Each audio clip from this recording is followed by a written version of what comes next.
Hi guys! It's a beautiful day once again and welcome back to Dexter's World Channel. Our life here on earth is full of mystery and that's what makes life very exciting because we do not know what's ahead of us. I mean, we have these ambitions, we have these goals, but we don't know what's gonna happen along the way. But the kind of attitude towards our goal is very important. Of course, it's coupled with prayers. But it's not enough to just say a prayer without doing the actual thing. Meaning that you have to toil, you have to labor, you have to strive in order to reach our goal. And those of you who are students watching this video, I would like to encourage you to study your lessons and keep up your goal to be able to finish a degree and be able to land a good job.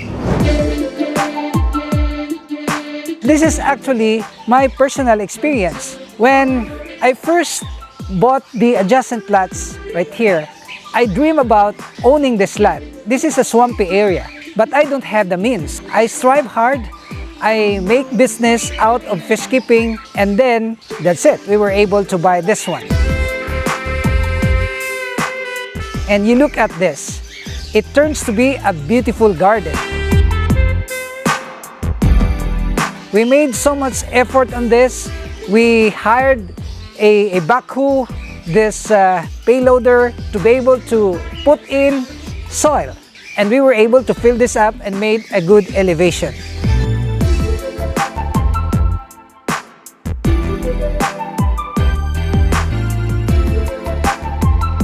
For today's video, allow me to make an update about our birds because the breeding of our birds have been so successful.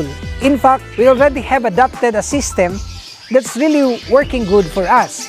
And this system is the frequency of the cleanliness or the cleaning up inside the cage, and then the kind of food that we're giving, and the kind of attention that we are giving to our breeder birds. And lo and behold, they are multiplying a lot.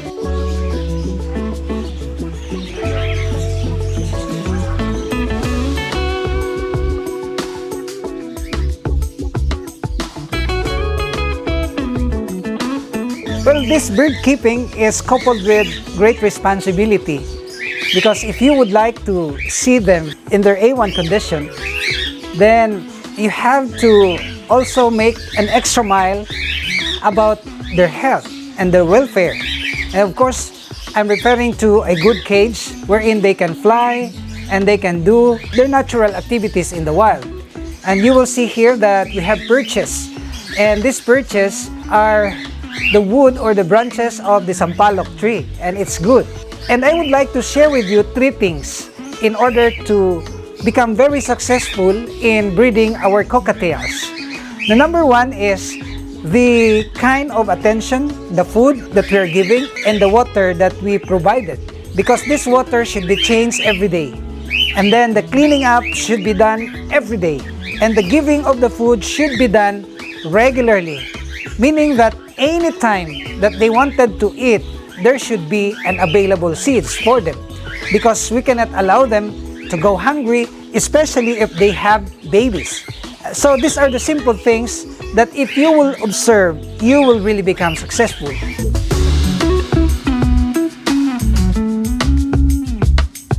And another thing is the cleanliness of the nest box. This is very important because I personally observed that after the babies will fly out from these nest boxes, the dung of these babies will certainly be the attractant of the mites and even the bugs. I saw this.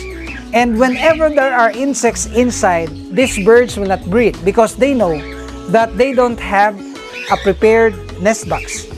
But whenever they will see a clean nest box, then this will encourage them to breed because they know where to lay their eggs.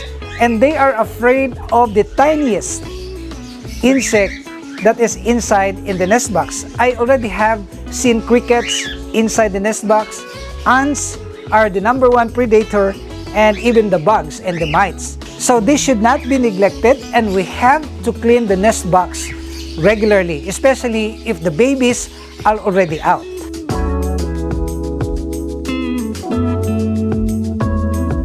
Few weeks ago, I was so amazed why the birds are not anymore visiting this particular nest box. And when I investigated, I saw many insects and ants and even crickets that are thriving here inside. So I ordered my staff to immediately clean, and now after 1 week, we already have seen the good result. This box is now being occupied and filled with eggs. I mentioned earlier that we have 25 birds already. We only started with 4 pairs, and then it now become doubled. Actually, I sold already 5. So all in all, we have produced the 30. So if you will less the 8 to the 30 total population, we have actually produced 22 in just a period of 1 year. And this is already good. So these are the tips that are basic and simple, but we don't have to neglect this one.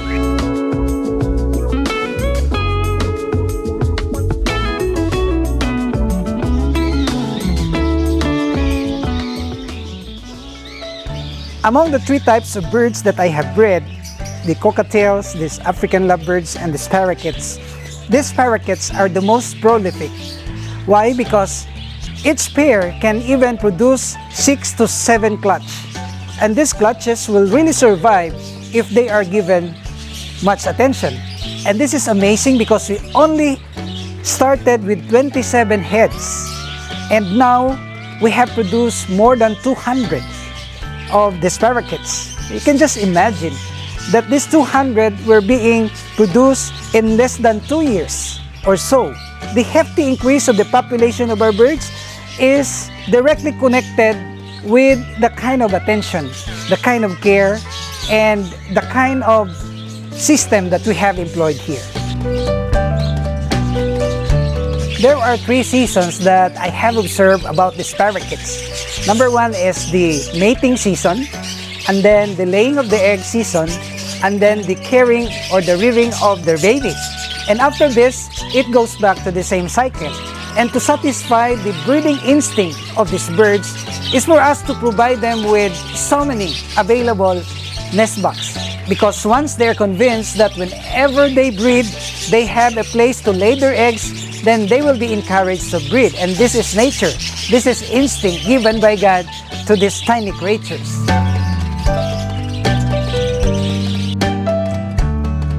The normal food that we are giving is this water spinach, or in our local dialect, we call this kangkong.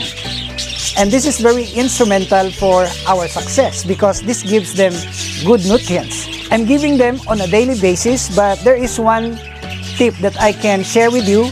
Do not give it fresh. You have to air dry this for 3 hours before you're gonna give them, because the sap of this is actually not good for them. So we are air drying this for 3 hours, and then we will give, and you will see that they would really love to eat this one. It seems that they are eating their favorite food whenever they are given with this kind of vegetables.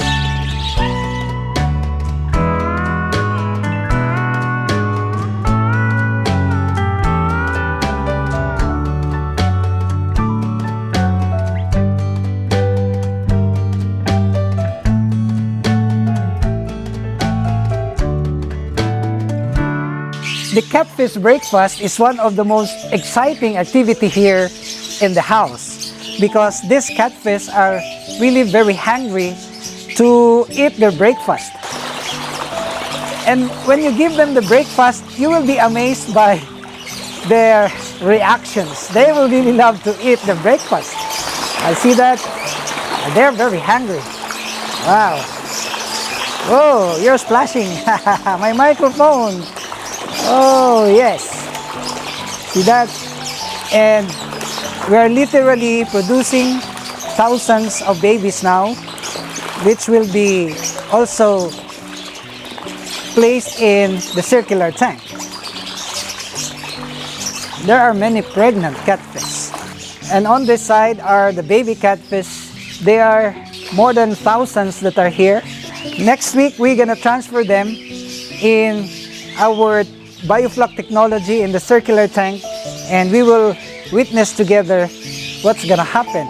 If this is effective for them, then of course I would like to make a suggestion or an update about what's going on. I'm quite convinced that the circular tank under the biofloc system is actually good for our catfish as well.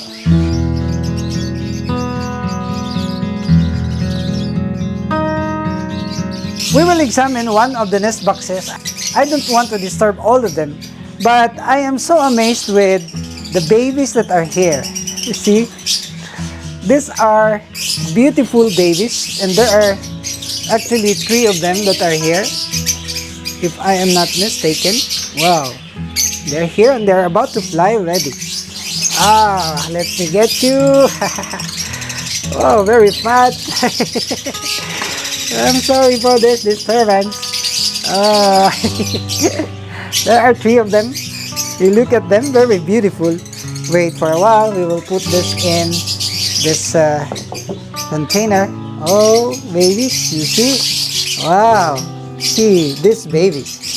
And one of you suggested that why not hand feed and release them for free fly. I'm really very tempted to do so. We already have hand-fed birds that the moment they are put together with the flock, they will forget that they were hand-fed. They become wild. So these babies are beautiful, isn't it? I believe that this is an opaline that's very costly in the market. Even up to midnight, I am thinking about the welfare of these birds. If I will hear a strange sound, I will always go out from the house and examine what's happening because I'm afraid that the cats are attacking my birds. So these are the concern and care that's already in my system. So that's all that we can share. I hope you will continue to like and share our videos. And if this is your first time to watch my videos, I would like to invite you to please watch my other videos because we have so many tips that we revealed insofar as farming is concerned.